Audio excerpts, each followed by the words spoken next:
Sucesso para nós. Ai. Boa, gosto.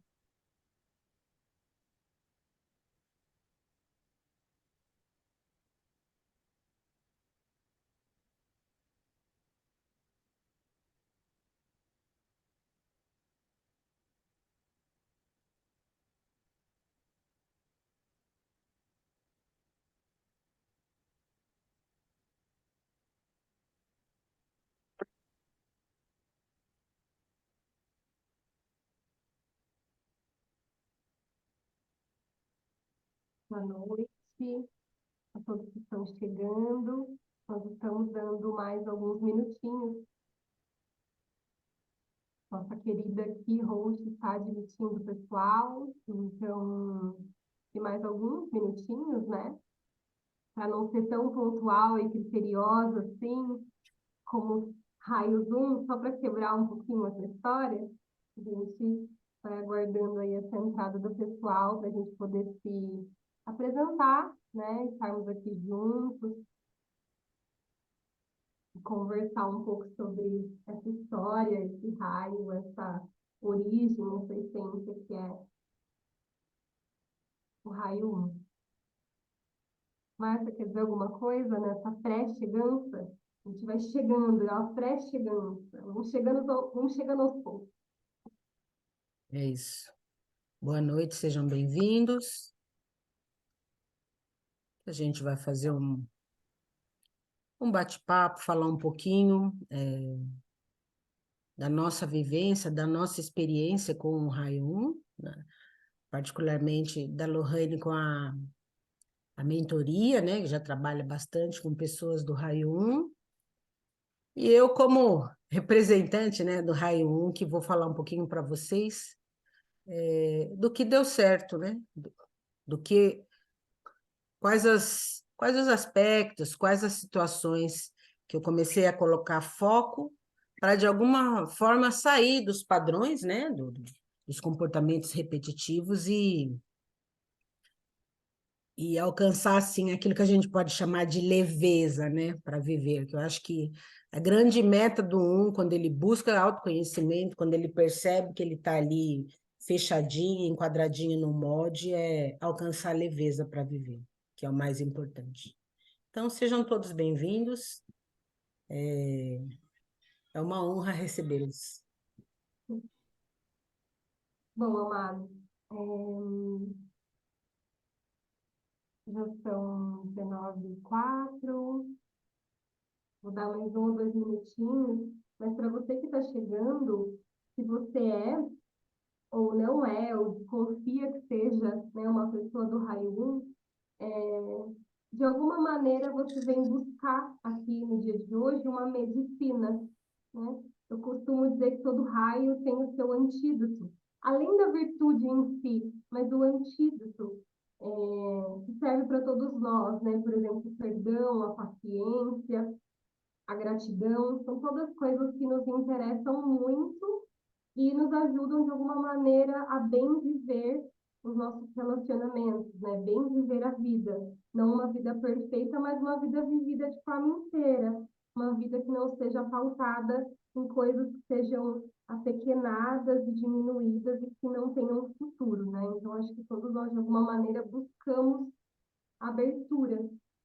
Então, entrem assim, né, para essa aula, sabendo que tem antídoto, sabendo que tem uma medicina, sabendo que tem um lugar que a gente pode voltar quando a gente se perde. Mais ou menos isso. Olha lá, filhas, raio 7, raio 1, as flechas já começam a conversar. Por favor, Márcia, vamos então iniciar. Se apresenta aí para o pessoal sobre a sua jornada. Faço questão que você se apresente primeiro, para honrar quem chegou primeiro. Mais uma vez, boa noite a todos. Eu sou a Márcia Andrade, acho que eu diria uma aspirante aí na sabedoria do Eneagrama, né? Eu tenho algum conhecimento, mas eu diria que é com pouco tempo ainda, principalmente em relação aos meus colegas mentores, que estão bem mais à frente aí, com mais tempo de casa, vamos dizer assim. De carreira, eu sou policial militar aposentada e agora eu trabalho com terapias, né? Eu conheci o Eneagrama em 2019 e eu fui buscar realmente porque eu estava num momento ruim. Eu fui atrás sem ter a menor ideia do que era. Eu fui buscar porque eu sabia que eu precisava fazer alguma coisa, senão eu ia entrar numa situação meio depressiva. E depois que eu soube, né, aprendi um pouquinho lá, que eu comecei a ver que as pessoas que nunca me viram, conseguiam descrever coisas que eu fazia sem nunca ter me conhecido. Eu comecei a me aprofundar um pouco mais para buscar uma forma de realmente me sentir mais leve. Eu vejo assim, o raio um realmente, a pessoa do tipo um quando ela está ali no nível médio de consciência, como uma pessoa que carrega um peso gigantesco, e a gente sente isso no corpo, né? E mesmo para quem está aqui e não é do raio um, vai ser muito útil se tiver parentesco, amigos, funcionários do raio um, para saber o que, que tem, né, por trás daquela pessoa. Então, eu alcancei uma leveza muito grande, inclusive física, do meu corpo, a partir do momento que eu comecei a me aprofundar no Enneagrama.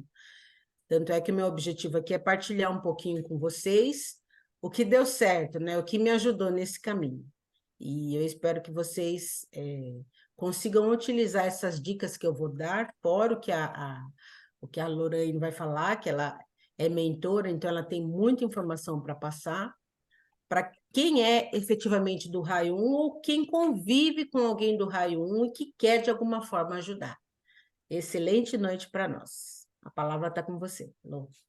Ai, que gostoso. Já engato nessa leveza aí que você traz na sua fala. Bom, eu sou Lorene Cristine, eu sou mentora em paz e conflitos, especificamente conflitos femininos, que eu direciono meu trabalho já há 7 anos. E eu sou um raio 3, mas isso acontece no meu campo de uma maneira muito espontânea, a presença dos raios 1. E me ensinam, e eu aprendo, e nós nos desenvolvemos juntos com tudo isso.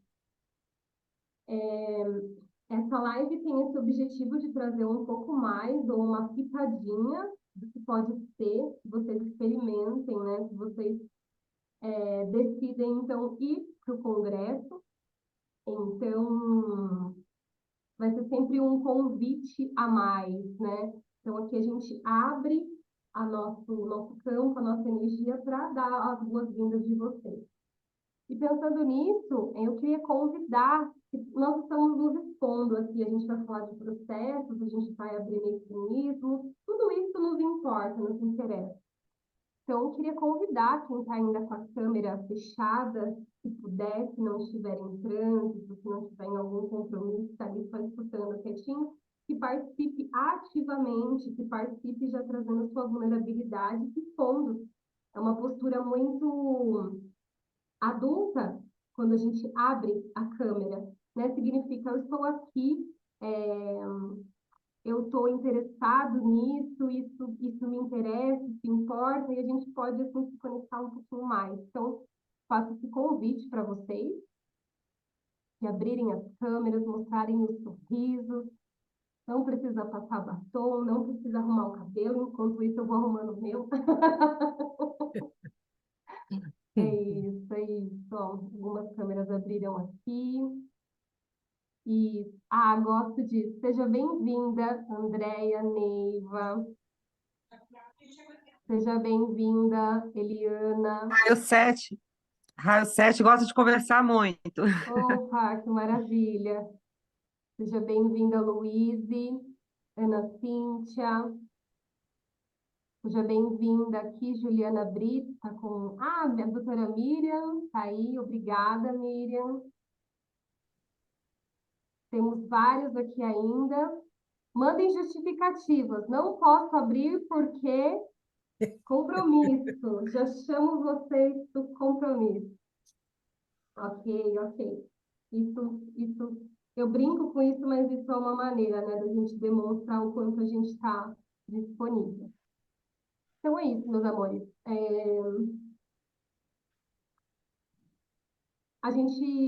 Eu tenho bastante, nós temos bastante interesse em escutar vocês, as questões de vocês, a gente percebe que é muito necessário que vocês tragam.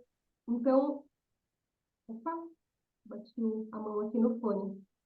Eu vou fazer uma pequena passagem aqui no mapa da psique, do que acontece no raio 1, e depois eu vou entrar um pouquinho de forma mais profunda nas estruturas viciantes, digamos, né, no ressentimento e na ira. Tudo bem?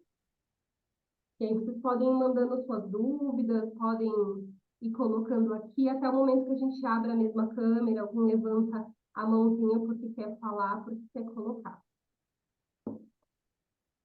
Mais um detalhe, antes de entrar no mapa da psique. Tudo que for tratado aqui, vocês podem enxergar como nós, não como um assunto pontual de uma pessoa. E quando a gente faz isso, a gente fica muito interessado em escutar o que o outro está dizendo dentro do que ele traz do seu próprio conflito. Então, o que vocês trouxerem aqui é nosso, tá certo? A gente coloca assim, para a gente balizar o trabalho. Márcia, quer trazer alguma coisa antes de abrir o mapa? Pode seguir. Ok, tá. Então, vamos lá. Nós, então, estamos sempre olhando para os centros de inteligência quando a gente está falando dos raios. É muito importante não perder isso de visão. Nós estamos sempre falando que tem uma fixação mental, uma distorção no campo cardíaco e como isso se manifesta no corpo, através do mecanismo de defesa. Tudo bem? Então, todas as vezes que houver uma distorção, nós estamos localizando essas distorções. Então, mental não exatamente na cabeça, mas no campo mental, no coração, nesse campo aqui emocional, que é até 1 metro para frente e para as laterais do seu corpo, dependendo da sua expansão cardíaca, e do seu corpo, né, da sua rigidez ou da sua flexibilidade, de como isso se manifesta aí no seu corpo, até mesmo os adoecimentos. Outra coisa que eu queria contextualizar é que nós estamos mais ou menos trazendo a explicação do que está acontecendo nos níveis saudáveis medianos.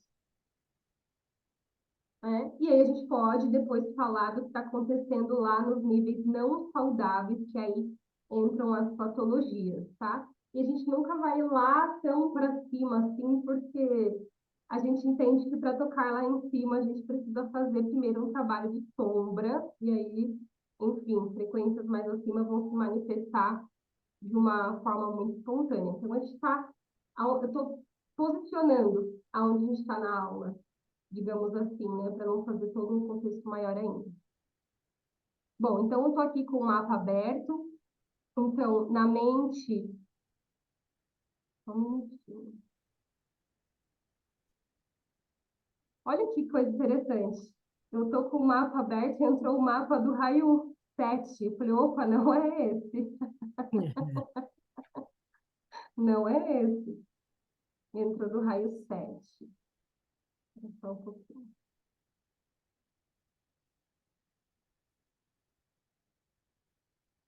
Perdi minha tela que eu ia compartilhar aqui com vocês. Vamos lá, vamos lá. Aqui no raio 1.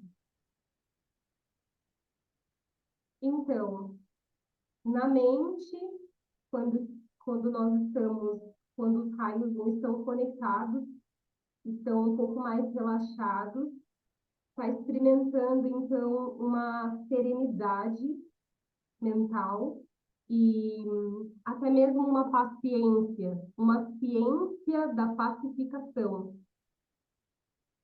Quando não, isso tudo está muito retorcido em ressentimentos e julgamentos.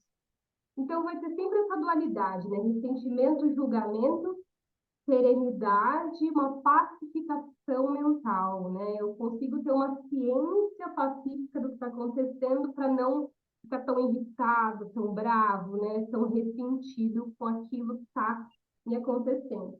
Tudo isso vai aparecer nas relações, né? Eu não preciso nem dizer isso para você. No nosso contato com a vida, o tempo todo nós estamos sendo acionados nos nossos mecanismos, nas ideias santas e nas virtudes, né? No coração, então, de fato, o vício da ira, o vício desse coração magoado, desse coração irritado, e a gente vai experimentar a serenidade, né, no coração. Até acho que eu falei o contrário para vocês, né? Na mente, um lugar de perfeição, mas eu gosto muito dessa ideia do que está pacificado ou do que está em paz, que nos livros vocês vão encontrar como serenidade, e no coração, de fato, a virtude da sobriedade, da serenidade, perdão, ao invés de uma ira. Então, tem um pouco mais de calma. Não vem outra palavra a não ser pacificação, né, das emoções. Lô, posso fazer um adendo? Claro, por favor. Como a gente tem muito forte a interferência dos instintos sobre as características do tipo, é bom deixar claro que nem todo tipo 1 tem esse contato direto com a ira, ele não vai saber identificar, porque como é uma pessoa que reprime a raiva em função da expectativa do outro, né? Eu não posso demonstrar raiva porque é feio, o que que os outros vão pensar? Então, às vezes você pode, você que é tipo 1, ou você que convive com tipo 1, você pode identificar isso com a indignação, né? Para mim, quando falou em ira, ou mesmo em raiva, eu ficava, gente, mas é assim, eu não acesso raiva. Mas quando entraram com essa palavra para mim, indignação, fez todo sentido, porque eu vivi indignada, né? Então, a minha forma de algum jeito, acessar a raiva era por meio da indignação. Uhum. É isso. Ah, obrigada. Não, é exatamente isso, né? Porque a formação reativa que tem ali no corpo vai fazer essa contenção. Então, não experimenta porque está sempre retido e buscando as questões do aperfeiçoamento fora. Porque dentro de mim eu não consegui digerir alguma coisa. Então, esse movimento ele fica quase que uma paulada para fora, ali nas relações, mas dentro ainda está, né, reprimido, está condicionado. É muito comum as dores tanto no maxilar, quando está muito enrijecido nessa formação reativa, ou seja, está muito inconsciente a ira, o corpo adoecer, né? Ou problema digestivo, ou ainda nas mulheres, de forma mais profunda, uma secura da lubrificação vaginal, poderia dizer assim, que é tudo seco, tudo para dentro, e o adoecimento, um lugar onde eu posso ficar mais doente no útero, né? Eu fico muito disponível ao,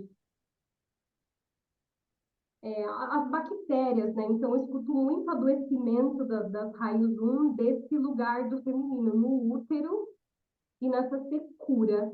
E aí também a mandíbula, que serra, né? Porque a raiva não veio para fora que eu tô segurando tudo dentro. Alguma coisa vai quebrar, né? A gente diz que raio 1 não explode, implode, mas vai saindo, vai saindo aos poucos a coisa toda, né? Então, e também o estômago, né? É muito natural que nos trabalhos energéticos aconteçam trabalhos de cura no estômago, que é quase que um tampão que estoura, quem já foi para trabalhos mais profundos, de Enneagrama, acontecem liberações ali no plexo solar para que possa experimentar, né, toda essa ira, essa raiva, e aí dá um caminho, né, dá um direcionamento. Então, eu fiz um sobrevoo muito rápido aqui, A intenção não é ficar descrevendo para vocês, é só para a gente ter uma visão geral, mais ou menos, do que está operando. E a ideia é que vocês tragam, que vocês falem, quem quiser pode levantar a mão. Eu gostaria de abrir também, por exemplo, o que é o ressentimento. Eu acho que isso ajuda muito também a compreender e como se livrar desse mecanismo. O que que é de fato a ira, né? O que que é de fato que a Marta trouxe a indignação, né? E também, se for relevante, dá para trazer um pouquinho do contexto histórico do raio 1, assim, no mundo. Eu acho bem interessante, porque, de fato, ali no ponto 1, a gente tem a criação do mundo e da moralidade do mundo. Se a gente for tirar o eneagrama de um contexto de tipos, a gente vê ali, no ponto 1, a criação das leis, a criação do que é civil, dos direitos. Inclusive, aparecem muitas mulheres aqui advogadas, né? São as buscadoras policiais, né, da justiça, do viver essa história. E como que isso tudo conversa com a gente, né? A crença moral, a crença de culpa, a crença religiosa, como que isso tudo está conversando com o raio. Então, é muito interessante, tem muito material para explorar. Acho que eu vou Lô, ler aqui, Márcia. Manda aí, Márcia. eu acho que é bacana reforçar como é o ressentimento, pelo menos no tipo 1 Márcia, né? Vamos dizer assim. É interessante que muita coisa eu já havia, de alguma forma, suavizado, relativizado quando eu tive conhecimento do Eneagrama, mas o Eneagrama ele começou a dar nome aos bois, a comportamentos, a coisas que eu fazia que eu percebi, então era isso. Ou que as pessoas me traziam. Então, no caso, o ressentimento é, é assim, é ficar ali, ó, remoendo algo que te incomodou, porque provavelmente não, porque teve um julgamento, né? Então alguém faz alguma coisa para você e você fica remoendo aquilo 200 anos, né? Porque aquilo de alguma forma te incomodou. Eu sempre falei que tinha memória de elefante, então eu entendi por que que eu tenho memória de elefante. E assim, e eu fui questionada pelo meu ex-marido também, no sentido de, durante as discussões, estar sempre voltando a assuntos que, do ponto de vista dele, já estavam resolvidos. Então, se eu não alcancei aquela serenidade no coração para realmente deixar de julgar e, entre aspas, perdoar, ainda que eu fale fale da boca para fora, não, tudo bem, vai, tá perdoado. Aquilo, se tiver de fato perdoado, aquilo não vai ficar incomodando na mente, tá bom? Então, as pessoas do tipo 1 ficam remoendo, sim, aquelas questões, aquelas situações, aquelas brigas, nas quais ela sente que o outro, de alguma forma, estava errado, está errado. É isso mesmo, né? Quando a gente vai estudar a palavra de forma mais profunda, né, através da filosofia, o ressentimento, a gente vai desdobrar a palavra. Então, ressentir, sentir duas vezes. Mas aí tem uma característica muito interessante que é pensar no estado de revolta e no estado ressentido. Aquele que se ressente, ele tem uma postura passiva em relação àquilo que acontece. Como assim? Então, alguém fez alguma coisa comigo que me magoou. É legítimo sentir e doer. Mas aí eu ressinto quando eu deixo de lutar para mudar aquela situação. Quando eu não me revolto. Então, ressentir vai ser diretamente um processo conectado com uma estrutura psíquica que é a vítima em nós, que é essa submissa, esse submisso em nós que não se responsabiliza. Então, eu vou sentir duas vezes e fico numa postura passiva. Diferente da revolta, né? Revolta significa revolver a terra. Então, alguma coisa doeu em mim, aconteceu algo em mim, e eu vou lá me empoderar daquilo. Eu vou lá, assim, tá doendo, mas o que que eu vou fazer com o que me aconteceu? Eu vou embora, eu não quero mais aquela relação porque eu não confio. Isso não é uma pessoa ressentida, isso é uma pessoa com o mínimo de bom senso, digamos assim, né? Não, eu vou embora porque eu não confio mais, tudo bem. Agora, ou olha isso que fizeram comigo, o que que eu posso fazer agora por mim, né? Então, tem uma ativação na revolta, né? Que daí já implica ou já abre um caminho para a gente chegar na serenidade.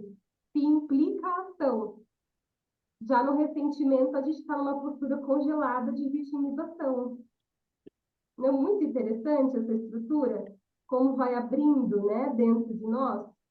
Então, ressentimento passivo, eu estou concordando com aquilo, e aí tem uma assinatura do ressentimento, que é uma covardia moral. Que assim, eu me sinto tão digna, tão superior, que o outro que fez aquilo, me sinto tão digna que aquele que fez aquilo comigo e o outro não é digno, que eu só fico moralizando aquilo que me aconteceu.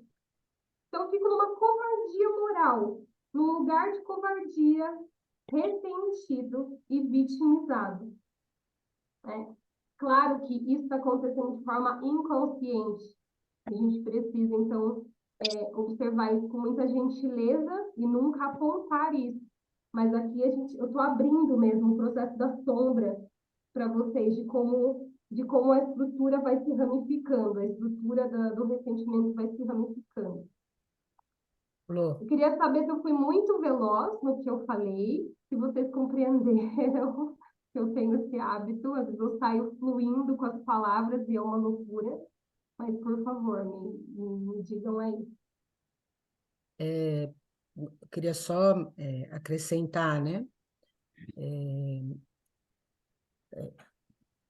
A pessoa, nós, né? Eu aqui, tipo um, eu não, muito, ainda é muito difícil, mas agora a gente olha com outros olhos e tenta de alguma forma movimentar isso.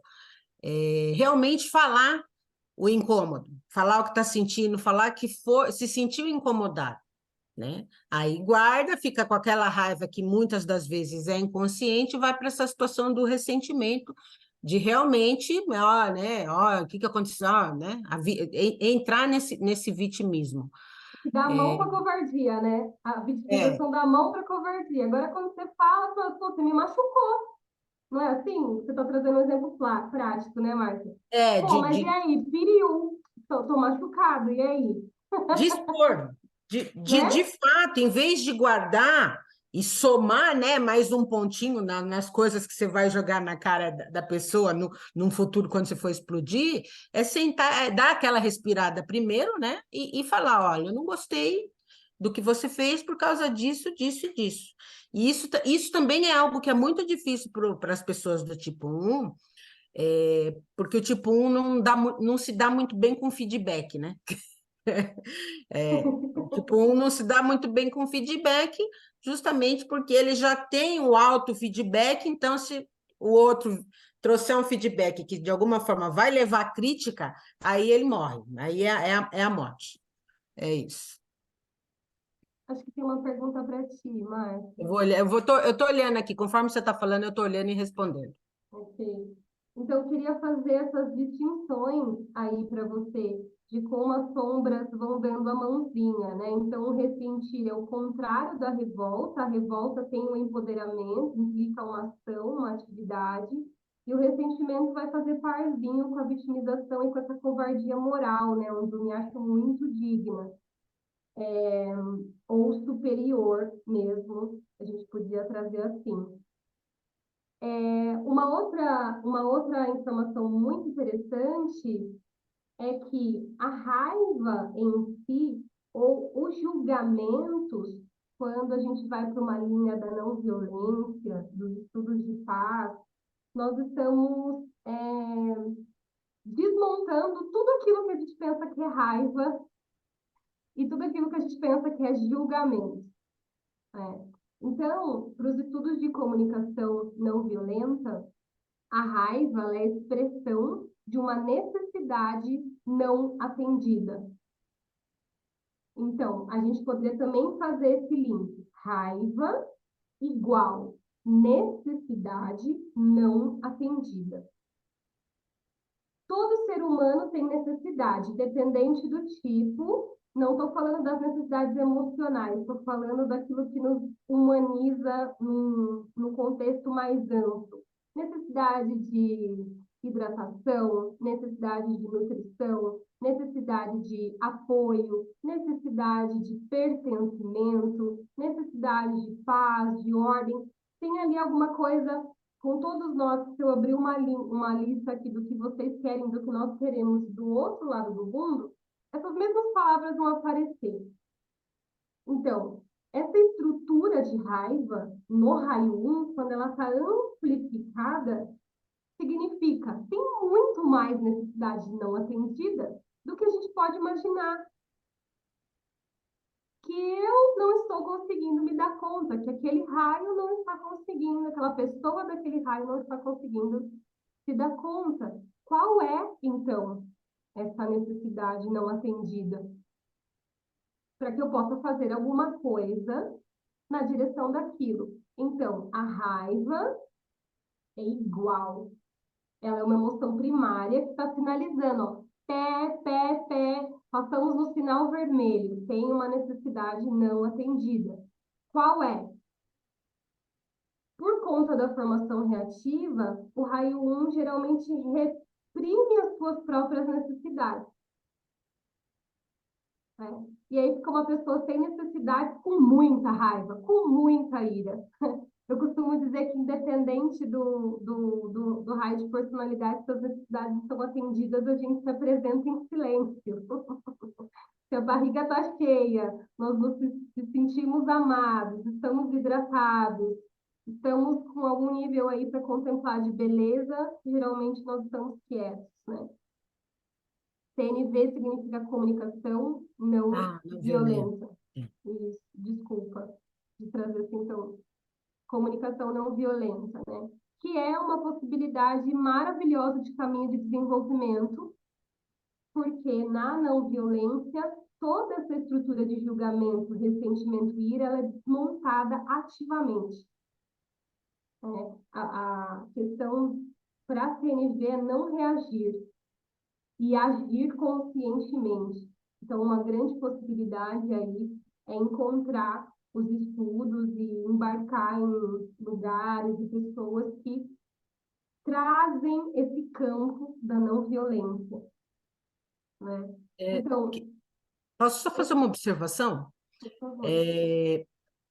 Porque a gente tem uma situação assim, a gente precisa sempre ficar muito em foco que vai ter pessoa do tipo 1 que não reconhece a raiva, tá? E eu vou me usar como exemplo, porque tem um que reconhece e reprime, né? Porque o que os outros vão pensar, não posso demonstrar, e tem pessoas, como no meu caso, que não reconhece, não acha nem que tem raiva. Houve momentos em que eu falava isso, não, eu não sinto raiva.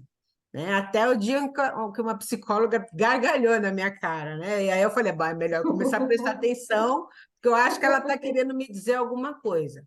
Então, Uau. uma dica e uma observação, como eu comecei a perceber que algo em mim poderia ser raiva, além dessa questão da indignação, né? A raiva, de alguma forma, ela tem expressão no corpo. Então, a pessoa precisa começar a identificar o que acontece no corpo dela, onde contrai, por exemplo, que nos momentos em que ela está sentindo raiva. Eu percebo hoje, por exemplo, a minha narina, ela dilata, a minha mão, ela fecha, contrai, tem algumas partes do meu corpo que contraem. Então, quando isso acontece, agora eu falo, opa, deixa eu ver o que está acontecendo, porque eu acho que algo me deixou com raiva e eu não estou vendo. Para poder não deixar que isso siga, né? Guardado, reprimido. Tá bom?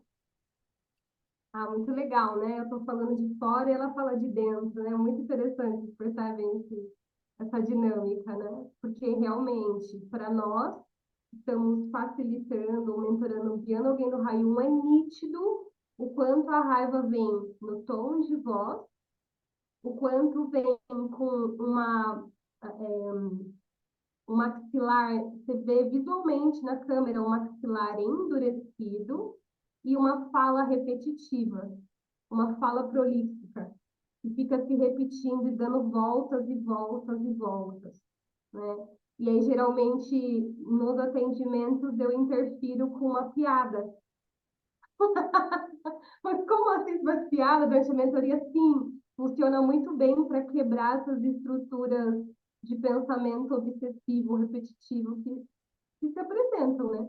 Que se apresentam. Então, às vezes, ali o bom humor, uma ironia bem colocada, que nem a psicóloga da Márcia, uma risada ali, que foi quase um deboche, foi tipo, calma, será mesmo que eu tenho raiva? Quer dizer, é uma possibilidade, né, na facilitação de com leveza. Eu acho que é muito importante isso, né? Não pegar pesado com quem já pega muito pesado com si mesmo, consigo mesmo.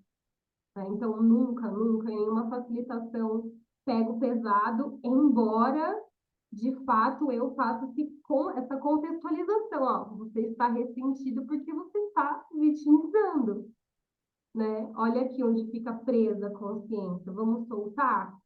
Qual que é a postura um pouco mais ativa? Né? Qual que é o sentimento?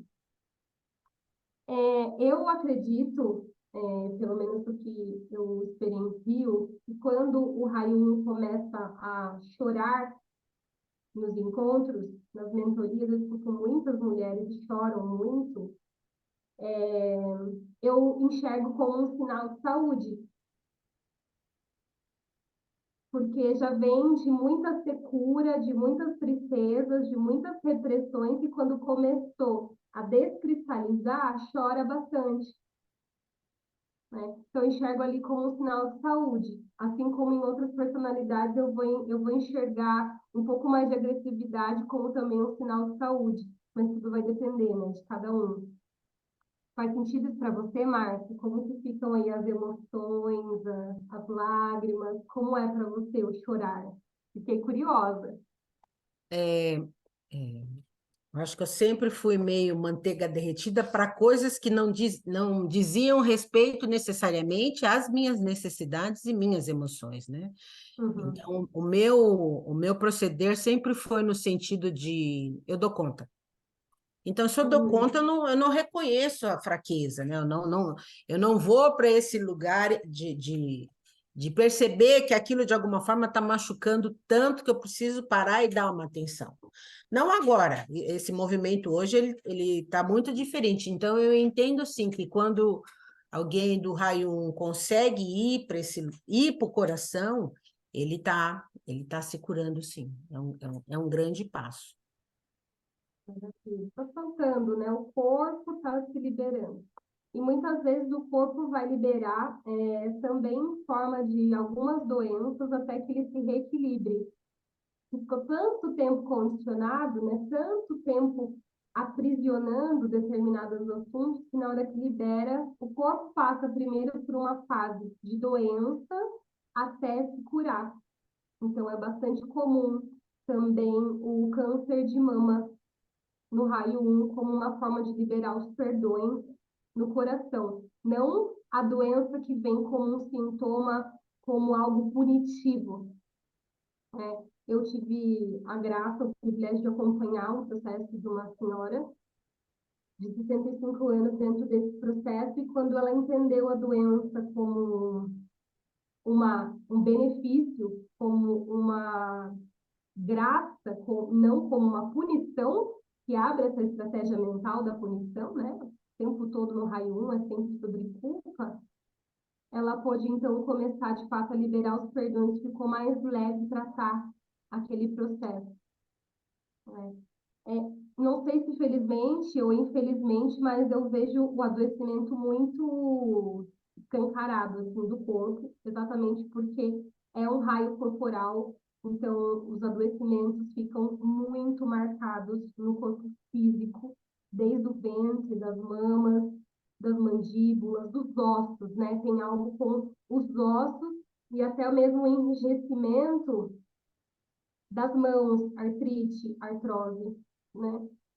Então, se esses sintomas de repetição de doenças crônicas aparecem, tem muito trabalho aí a ser feito amorosamente para começar a abrir esse processo de cura. E é uma boa, eu diria que é um bom indicativo para o raio 1 de que ele precisa buscar ajuda, né? Eu tenho várias pequenas coisas nas articulações, né?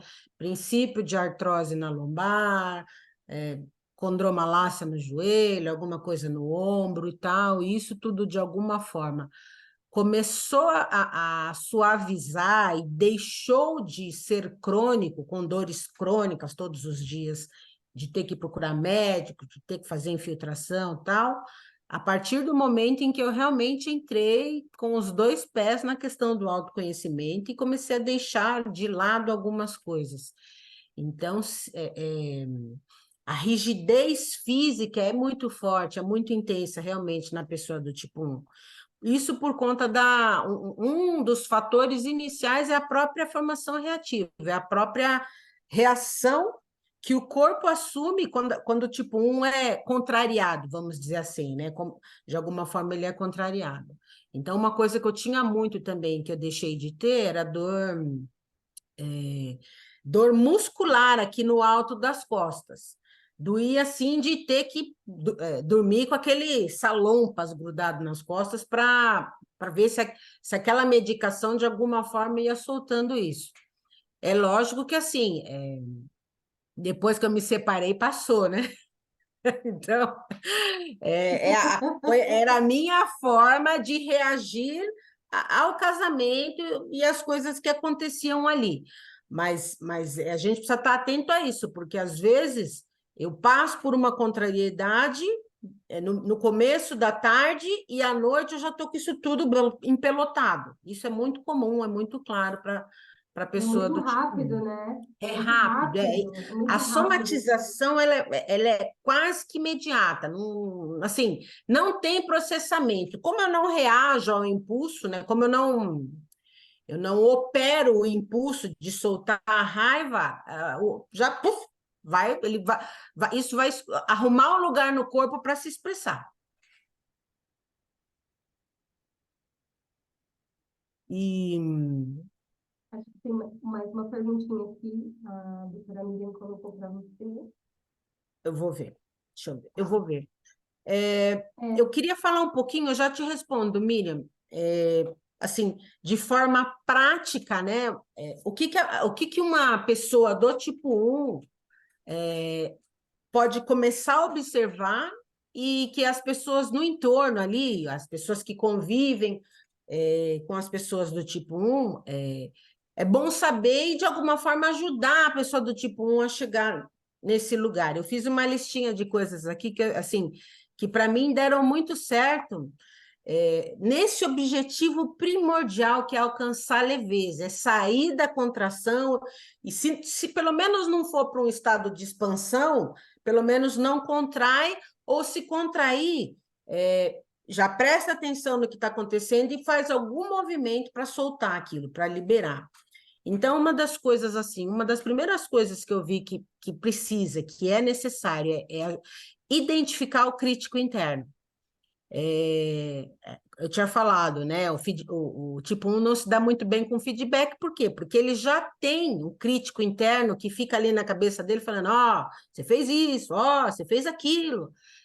Isso é constante e é muito difícil identificar, né? Você não sabe o que é. Somente quando eu ouvi essa expressão que eu parei para prestar atenção e de fato vi que tinha uma voz na minha cabeça que estava sempre me acusando de alguma coisa. Né? Então, o primeiro movimento é, de fato, identificar esse crítico interno, e um segundo passo, e é lógico que isso não é do dia para a noite, a gente não se transforma assim só de saber, mas são pequenos passos, pequenos movimentos, é de alguma forma aprender a negociar com esse crítico interno, rir com ele de algo que você fez. Né? Se você errou, ok, errei, assumi sem peso. Se você não errou, de alguma forma, trazer para para sua consciência que aquela cobrança está sendo completamente desnecessária. Então, eu chamo de negociar, mas é que assim, eu literalmente, hoje eu tiro um barato do meu crítico interno, né? Ele me fala uma coisa e eu já rebato, falo, porque você é o ser máximo, né? A supremacia máxima, que sabe de tudo, eu dou um jeito. Eu sei que eu saio dando risada disso e largo ele falando sozinho. Nem todo mundo vai fazer esse movimento, mas vai achar o próprio jeito de lidar com o crítico interno de forma que não vá para a culpa, por exemplo, não vá para, é verdade, eu fiz, porque a gente tem uma facilidade para ir para a culpa assim e para o vitimismo, que é muito, muito rápido. Uma outra coisa é justamente isso, perceber a reatividade, ou seja, perceber o mecanismo de defesa, né? Assim que o tipo 1 é contrariado, ele reage. No meu caso, assim, eu fechava a cara, né? E ficava reativo com aquela cara fechada de um jeito que pesava no ambiente para todo mundo, né? Depois que eu comecei com essa coisa de autoconhecimento, eu comecei a perceber isso, comecei a perceber que, de fato, eu estava pesando no ambiente, né? Era até energético aquilo. E prestar atenção também, principalmente na parte física do mecanismo de defesa, que é a contração, né? Por quê? Porque se você não prestar atenção, aquilo vai ficar contraído e vai soltar muito tempo depois. Então, uma das primeiras coisas que contrai é o ombro aqui, né? Sobe aqui. Se você não fizer, se você não prestar atenção, aquilo vai ficando, até estar de um jeito em que você vai precisar de muita ajuda externa para começar a soltar. Quando hoje, quando eu percebo que eu contraí, eu percebo primeiro a reação, né? Meu rosto muda, na hora isso aqui sobe. Então, eu começo a dar aquela soltada. É muito difícil, né? Admitir que eu estou nesse movimento, mas então eu não deixo a pessoa perceber, mas eu começo, não, solta o ombro, respira, né? Para não deixar que essa tensão aqui se acumule ao ponto de ter que precisar de ajuda externa. E realmente para diminuir o tempo da reatividade. Eu estou reativa, então respira. O que você pode fazer e solta. Solta essa parte muscular. Uma outra coisa, ainda relacionada ao corpo, que eu identifiquei em mim, é prestar atenção em tensões involuntárias também do corpo. Às vezes eu não preciso reagir a algo que aconteceu. Eu já me peguei, por exemplo, deitada na cama lendo e com determinadas partes do meu corpo contraídas sem necessidade. Então, o corpo do tipo 1, ele meio que se movimenta sozinho nesse sentido, e é bacana prestar atenção nisso para fazer esse movimento de soltura. Fazer um esforço pessoal, vamos dizer assim, para as pessoas do tipo 1, para não tentar corresponder a expectativas que sequer foram expressas. Porque eu já me peguei nesse movimento. Tipo 1, ele vive em função de expectativas, né? Eu preciso ser vista como boa, como correta, como comportada. E quando eu falo isso, não é tanto a minha visão do meu comportamento, mas eu estou fazendo isso pensando no que os outros vão pensar. E eu já me peguei. O ideal é não tentar não corresponder a expectativa nenhuma, mas isso é um passo mais para frente, né? Se a pessoa pelo menos começar a prestar atenção, se aquilo que ela está tentando atender foi expresso, porque às vezes eu estou tentando fazer algo que eu acho que o outro espera de mim. E o outro não espera nada, ele não falou nada, entendeu? Eu criei a expectativa do outro e ajo em função disso. Então, presta atenção nisso, porque a gente tem esse hábito de fazer isso também. Eu, né? E eu acredito que outras pessoas do tipo 1 também. Eu brinco que a expectativa é só uma ideia mal dimensionada. O que é Exato. expectativa? É uma ideia mal dimensionada. Eu superestimo algo, né? É uma Exatamente. ideia. Eu passei um canetão ali, né? Eu passei um canetão colorido em volta daquele negócio ali, ficou uma ideia, né, acima, né? Expectativa, né? Mal E dimensionada. movimento a minha energia para atender a isso, né? Com Ou seja, certeza. gasto uma baita de uma energia para atender a isso. Uma outra coisa que eu vi muito importante também como tem muito essa coisa de o certo e o errado, né? O correto é o bendito do caminho do meio, mas quando a pessoa está começando, ela não vai chegar nesse lugar, né? São passinhos. Então, acho que uma coisa que pode ajudar o tipo 1 e as pessoas que estão no convívio aí com o tipo 1 para que ele observe é justamente isso. Será que o meu jeito de fazer as coisas é o único jeito de fazer as coisas? Eu digo isso por quê? Porque na condução, na liderança, principalmente no trabalho, eu sempre quis que as coisas fossem feitas do meu jeito, porque o meu jeito é o correto, né? O meu jeito é o correto.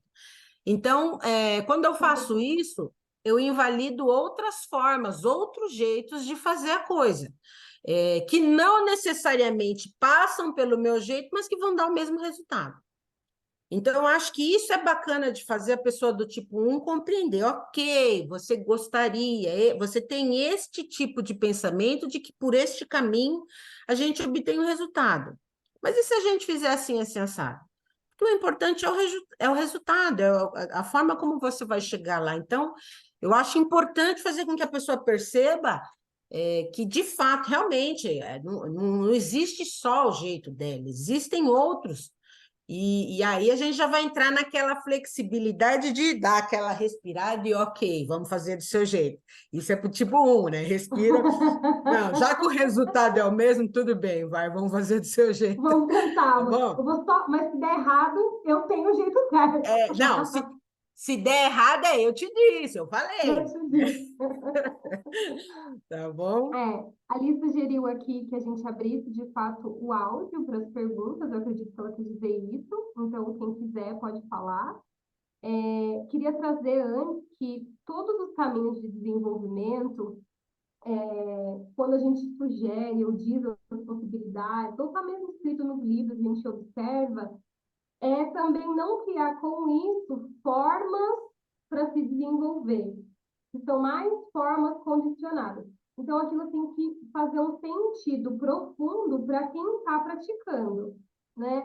Eu tive uma aluna que ela relaxava dos processos dela e ela fazia artesanato, ela fazia cerâmica. Olha o processo de modular a cerâmica, eu acho que isso tinha uma conexão, uma beleza infinita que ela fazia ali de integração com o ponto 4 e ao mesmo tempo de remodelagem do próprio corpo. Mas ela deixava de lado porque nunca tinha a máquina certa para ela fazer. Então, é muito curioso que também no processo de se desenvolver, o raio 1 vai colocando, acho que todos, na verdade, vão colocando uns obstáculozinhos para não se dizer, mas não tem a máquina certa para eu operar meu barro. Mas não tem a agulha perfeita. Mas não tem aquela academia que eu queria fazer o balé, eu não posso pagar. Então, é uma maneira que se encontra de sabotar o processo, né? Então, os caminhos de desenvolvimento têm que fazer um sentido profundo, às vezes, e muitas vezes é resgate de sonho, às vezes você seguiu uma profissão, mas queria ter feito dança, queria ter feito um teatro, né? Então, isso tem que fazer sentido para você. Não é ninguém se desenvolve, né? A palavra desenvolver. Eu estou tirando, né? Desenvolvo, vou tirar aqui a blusa. Eu estou desenvolvendo algo que está encoberto. Para eu fazer esse movimento, isso precisa fazer sentido. Eu preciso me sentir seguro e ser possível, né? É possível? É o suficiente? Talvez não dê lá na academia mais chique, perfeita, cara, que ganhou todos os prêmios, mas dê naquela outra. Aquela outra é possível para mim e ela atende. Então, acho que buscar o que é suficiente ao invés do que é perfeito. Acho que faz bastante sentido. Isso. A Miriam tinha perguntado a questão do vínculo, né? De como fazer como ativar esse vínculo. Assim, o na verdade, ele precisa ir para o coração. Num primeiro momento, ele precisa sentir.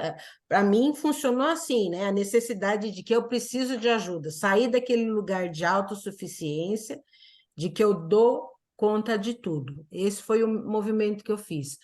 Mas, assim, esses movimentos são passos de formiga.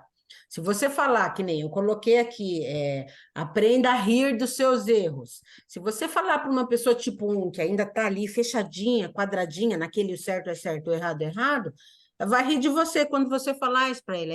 Essa pessoa, ela tem que sentir a leveza com aquilo que ela faz, de deixar uma coisinha errada para trás e ir embora sem passar uma semana sem dormir por causa daquilo. E isso não acontece do dia para a noite. Eu lembro que para eu deixar passar um erro num documento do meu comandante, o primeiro erro que eu deixei passar no documento, nossa, assim, eu deixei, mas eu quase que eu fui atrás do documento no meio do caminho para voltar e corrigir, era assim, era uma vírgula, né? Então, assim, é no passinho pequeno, porque sair do quadrado é devagar, é devagar. As atividades corporais são imprescindíveis, eu ia falar aqui, de alguma forma buscar trabalhar a flexibilidade por meio do corpo, porque um sistema acaba interferindo no outro, né? Eu mexo no corpo, eu vou interferir na flexibilidade da mente, eu mexo na mente, eu vou parar de ficar somatizando problemas nas articulações, isso é imprescindível para a pessoa do tipo 1. Fazer coisas que dão prazer, né? A gente se priva muito disso, então não, tem que fazer as coisas que dão prazer, parar de levar serviço para casa, não sei, né? Muito, sempre levei muito serviço para casa, Professores, né? raio 1 é uma loucura. Entendeu? Não tem, para de levar serviço para casa, e de alguma forma se permita de fato os movimentos de prazer.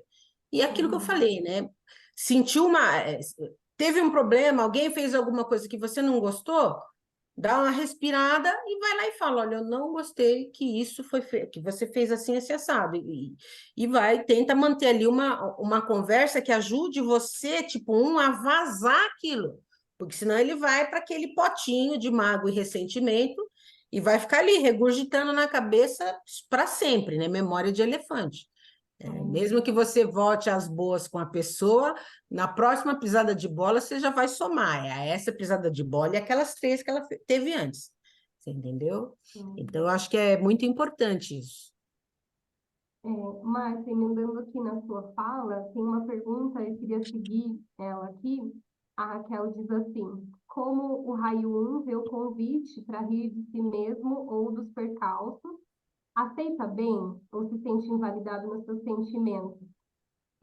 Vou trazer uma resposta que, assim, acho que podem acontecer as duas coisas. Dentro do processo da mentoria, que já existe um holding, um link, uma confiança, uma estrutura construída, isso cai muito bem, porque eu percebo que as pessoas do raio 1 são pessoas de muito bom senso. E quando você chega num pensamento lógico, ela se dá conta do ridículo e ela ri. Mas isso, se ela já não estiver dentro de uma estrutura de muita raiva, você não vai brincar no meio de uma partilha séria de um assunto que está machucado. Não, é num lugar já que está um pouco mais descontraído, tem confiança, e aí cai muito bem, que são pessoas de bom senso, né? Agora, dentro de um contexto não seguro, eu não faria, de jeito nenhum. Eu não faria. Eu diria que depende realmente do nível de consciência, do nível de autoconhecimento e desenvolvimento desse raio 1. Por isso que eu reforço, são passinhos, né? Nem sempre ele está num lugar já em que você consegue fazer esse movimento de ajudá-lo a rir do próprio erro, da própria situação. Isso aí tem que ser com calma, realmente. E A assim, doutora... desculpa. ajudar só essa coisa, né? Eu acho que o grande passo que qualquer um que convive com o raio 1 pode ajudar essa pessoa é assim, ó, prefira ser feliz a ter razão. Quando a pessoa do raio 1 conseguir fazer essa escolha sem peso na consciência, né? Eu prefiro mais é ser feliz, ele já está abrindo mão daquela coisa do certo e errado, o certo é só o meu certo, né? E aí ele já está dando mais lugar para a leveza, que é aquilo que eu falo que é a grande salvação do raio 1 é a leveza.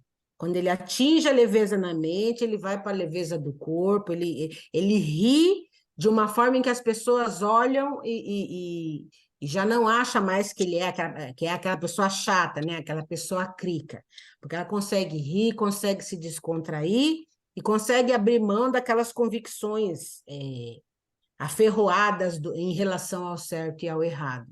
Porque, na verdade, o certo e o errado são relativos, né? Certo para quem? Errado para quem? Com base em qual história de vida? Então, isso o pessoal do tipo 1 precisa entender. O seu certo é o certo com base em qual história? O certo do outro é certo com base em qual história? Para ele sair desse lugar de que só o meu certo é o certo, né? Tem A sempre gente um não ponto de conseguiu a encontro. carteirinha de Deus ainda. Tem sempre um ponto de encontro entre essas duas coisas, né? Eu vejo muitos advogados e rainhas trabalhando essas questões da paz exatamente no ponto de encontro, né? Cabe um pedacinho da minha verdade, um pedacinho da sua, e com isso a gente faz uma terceira coisa que cabe nós, né? Então, além do certo e do errado, eu te encontro lá, do outro lado, né? Então, a leveza, os relacionamentos ficam priorizados. A cerâmica é feita na mão. Ah, não entendi. A doutora Miriam escreveu isso, acho que ela estava se referindo ao exemplo que eu citei. A É que cerâmica ela que é estava esperando o feita... aparelho, mas a cerâmica é feita na mão. Mas tem uma máquina que se opera, né? Que faz a... Eu não sei se é exatamente cerâmica que faz a coisa girar, mas é isso, né? Não Sempre um necessariamente, para obstáculo. pessoas mais eu quis trazer como exemplo de que do quanto Ah, que ok. é a sabotagem, né? De Ok. não ir lá para o manual e colocar, não, precisa da máquina, né? É uma forma de fugir. Ok. Gente, eu acho que a gente está caminhando para o final. A gente terminaria já agora às 8 horas, por conta que teríamos live, mas hoje não tem live da CBE, a gente nem encaminharia vocês para assistir a live, dando prioridade aí aos conteúdos, né, do que vai acontecer no Congresso. Então, eu acho que a gente pode ir indo junto para o encerramento. Não sei se cabe aqui agora uma partilha de raio 1. Tô lendo aqui, tá, gente? Eu tinha um superior 1. Acho que a Essa gente podia pergunta abrir, é... ó, a gente podia abrir para. Tem vários tipos um no grupo, né, que queiram compartilhar, falar um pouquinho. Acho que seria É, legal. eu acho também, mas de acordo com o que a gente está pensando aqui, que a gente estruturou, essa partilha que vem agora, que a gente já está abrindo no final, se alguém gostaria de falar, procurar ser conciso na fala e trazer assim o que é o antídoto, a cura, né, o seu ponto-chave. Às vezes é uma coisa muito simples, né, que a gente dá, uma bobagem, mas é extremamente relevante para esse campo. Então, se alguém gostaria de abrir de fato, né, o microfone para falar. Tem uma fala assim, né? Eu tinha um superior tipo 1, pode acontecer de passar essa tensão para a equipe e algumas pessoas observarem essas tensões corporais? Acho que muito. Acho que uma pessoa tensiona sim o campo, principalmente quando ela é líder, não tenho a menor dúvida disso. Até mesmo um participante, um integrante de uma equipe, né? Eu acho que sim, tensiona muito. Em relação ao prazer, sim, tem alguns comportamentos com tipos. Uns sentem muita culpa em relação ao prazer, ao lazer, ao ócio. O que há de verdade nisso, queridas? Há de verdade um moralismo do mundo. E o moralismo ocidental, ele vai ensinar a culpa em relação a qualquer tipo de prazer com o corpo. Então, mesmo que você não seja católica e que ninguém seja aqui, a estrutura do mundo, do pensamento, quando a gente começa a estudar, a gente vem impregnado com essa ideia, com essa construção de mundo, que o corpo e o prazer são pecados, são pecaminosos. Então, essa estrutura ela já está dada, a gente queira ou não, ela nos atravessa. Então, eu preciso fazer um trabalho de desconstrução de crença em relação à sexualidade, em relação ao contato com pessoas, do mesmo sexo, do sexo oposto, onde que pega esse negócio que vai dando, eu vejo até os raios vão falando assim, um nojo, né? Um nojo e vem junto com uma repressão, é um estica e puxa, né? Um cabo de força que a gente não sabe onde que vai arrebentar esse negócio. Mas a gente precisa olhar para a crença em si. Às vezes tem também associação de trauma, muita associação traumática. Então, se teve algum prazer enquanto criança no abuso sexual, pode ser que essa culpa ela esteja num processo muito enraizado que precisa ser desestruturada, né? Às vezes por conta do afeto que se tem ao abusador, por exemplo. Mas aí são questões mais profundas, mas pode estar associada a trauma também. Então, pode estar sendo assim uma resposta traumática, né? Um excesso de culpabilização em alguma coisa que, de repente, é muito simples, né? Não sei se a Márcia gostaria de fazer mais alguma coisa em relação ao prazer, Márcia. Não, já tinha colocado uma resposta para ela nesse sentido, buscar também, além dessa questão das crenças coletivas, ajudar essa pessoa a buscar na história pessoal, porque ela pode ter algum histórico, e até mesmo de forma sistêmica, essa culpa pode vir, tá perambulando de geração a geração, e isso tudo demanda uma busca terapêutica, né? Acho que é isso. Tem mais alguém que queira perguntar alguma coisa? Pode abrir o áudio aí. Oi, meninas, boa tarde. Aqui, boa tarde para mim, porque aqui eu ainda estou com 4 Ah, horas da tarde. uau! Então, Você então é de aqui onde, ainda é boa Cláudia? tarde. Aqui ainda é boa tarde. Você é de onde, mulher? Oi? Você é de onde, mulher? Eu estou na Califórnia. Ai, que delícia! Aqui nós estamos com. Ainda são 4 da tarde. Não, eu só Tá queria bem. trazer com relação. É uma delícia ver esse monte de rostinho. Eu tenho vontade de agarrar um monte dessas maravilhas aqui, ó. Ah, Jesus, que delícia! A alma até treme. Pessoas queridas. Pessoas lindas que viveram 2022 comigo, processos incríveis enquanto eu estava no Brasil. Maravilhoso. Aí, Uau! ó, a Raquelzinha ali, olha, maravilhosos. Gente, vamos lá, deixa eu falar. Não, mas é só com relação à questão de ironizar um pouco dependendo do nível de relacionamento, é claro, né? As picuinhas insuportáveis do tipo 1,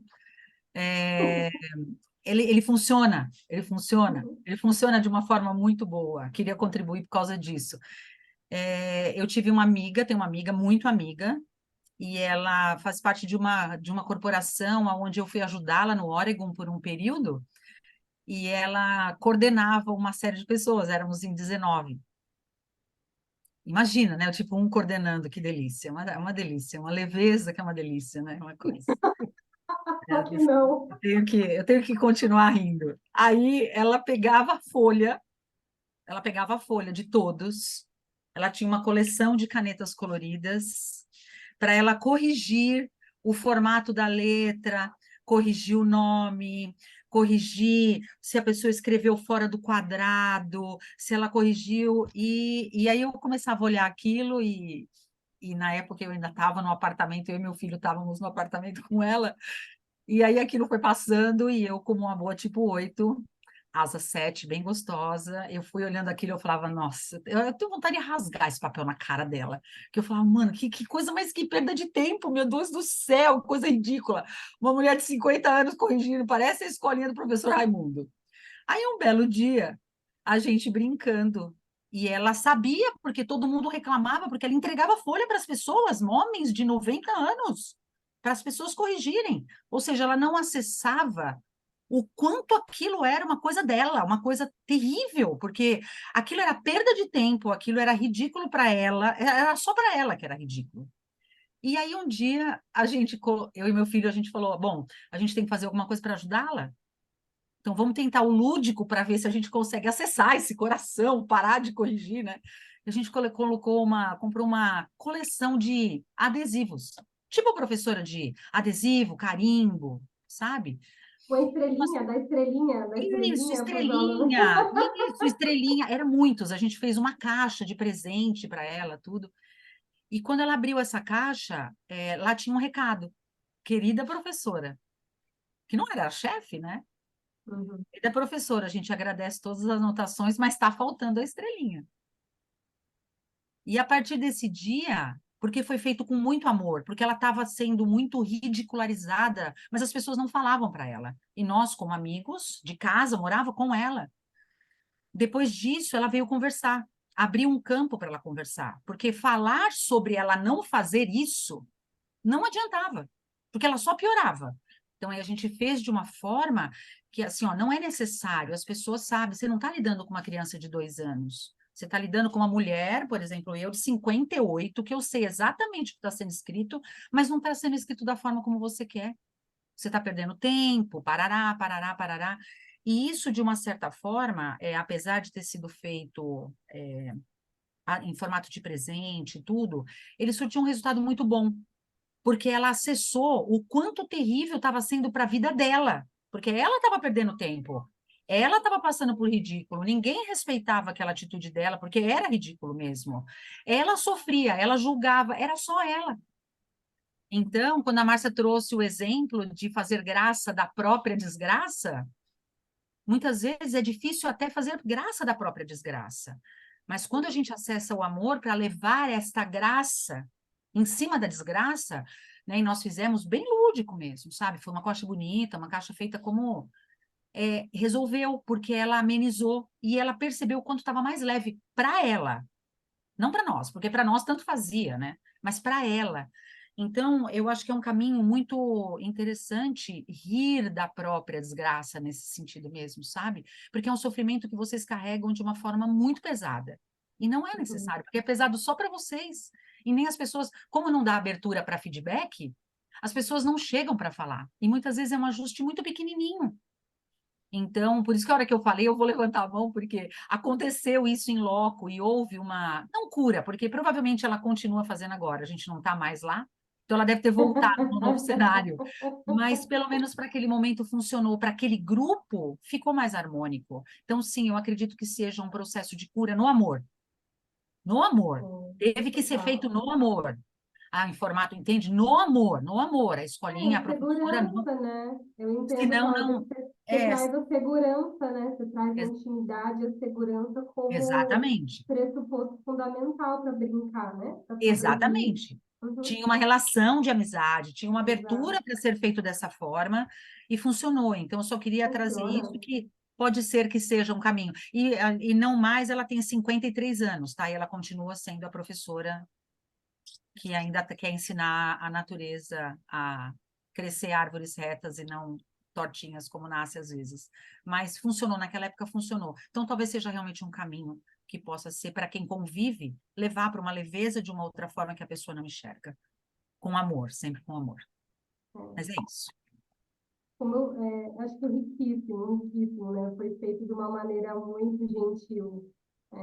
Eu, como comentei aqui, tenho me arriscado bastante no ponto da intimidade, na guiança ali, ao bom humor, porque são pessoas com muito bom senso, né? Não dá para negar isso. É que é só o jeito, né? A forma que está sendo colocada. Se vier mais rígido ainda do que já se é, né? A coisa tende a piorar. Porque depois ela mesma, quando olhou e ela veio vindo de mim e do meu filho, ela viu que era um ambiente seguro fazendo um comentário. Era uma crítica, claro que era uma crítica, porque era ridículo mesmo. Mas não veio como uma crítica de um embate. Que daí todas as vezes eu pegava as folhas e tudo, eu falava, mas professora, você esqueceu o carimbo. Cadê meu carimbo? Cadê a minha estrelinha? Aí ela falava, ai, Cláudia Helena. Ela fazia assim, ai, Cláudia Helena. Eu falava, não, põe 3, eu mereço, escrevi dentro do quadradinho. E aí ela foi percebendo que poderia ser mais leve, sabe? Então, mas tudo depende, realmente, Lorena, tudo depende da intimidade, tudo depende da forma, para que a pessoa consiga receber aquilo com amor, sem mais dor, né? Mas é isso. A gente pode caminhar para a finalização,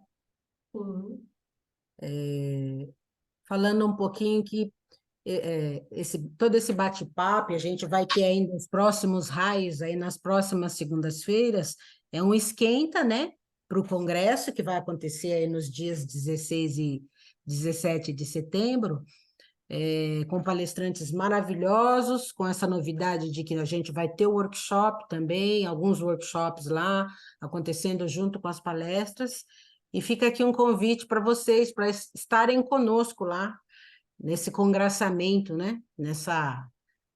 Acaba sendo uma festa, vai ter festa também, mas é a reunião de pessoas que já trazem em si essa consciência de que é possível fazer diferente, desde que a gente pare e olhe e entenda aquilo que está acontecendo, para ter um impulso de fazer diferente, já cria um campo para que as pessoas que estão à nossa volta acompanhem esse movimento também, não é? Eu, de minha parte, acho que algumas coisas vão ficar sem ser respondidas, mas o nosso compromisso aí era até às 16, né? Vou tentar, a gente está tentando não passar demais do que já passou. Se tivesse a live, já tinha até encerrado. De minha parte, eu agradeço demais a presença de vocês. E estou aqui à disposição, precisar. A gente está lá. Pode ser acionado aí pelo Instagram da SBE, pode ser acionado pelos nossos Instagrams, para estar respondendo, para estar ajudando. Se quiser colocar algum tipo 1 para conversar comigo, pode colocar que eu converso, tá bom? Foi um prazer enorme estar aqui com vocês. Ai, Márcia, obrigada por vir. Ela fala, eu vou lá, eu vou ficar escutando. Sei, vai nada, vai compartilhar pra caramba. Porque tá dentro, tá vivendo e tá se permitindo, né?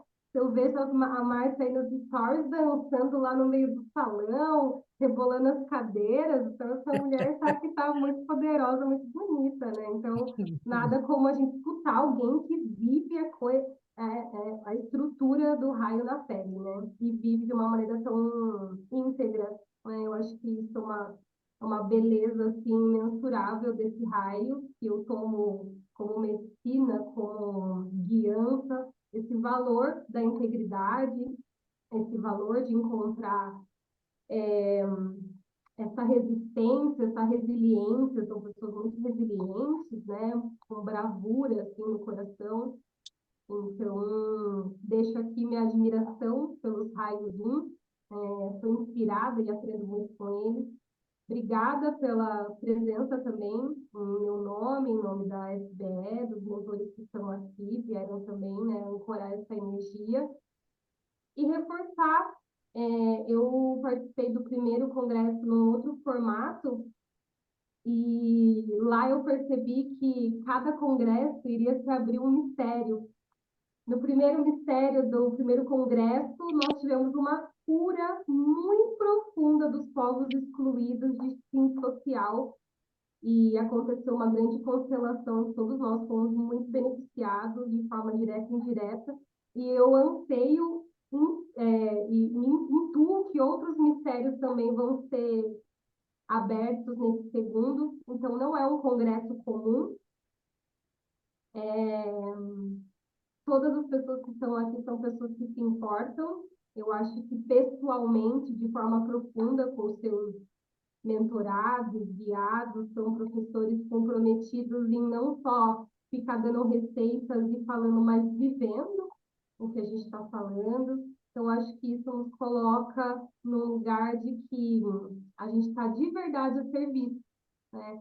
Então, deixo esse convite mais uma vez aqui para vocês estarem com a gente no Congresso, nos dias 16 e 17 de setembro, abrindo aí, quem sabe, a primavera. Abrindo a primavera, não é isso? Então, é isso, amados, amores. Um beijo a vocês. Continuem participando das aulas. Outros mentores maravilhosos virão e a gente segue nesse fluxo. Obrigada a quem ficou e quem já foi também. Teve gente que já se despediu. Boa noite. Gratidão, gente. Excelente noite. Boa noite.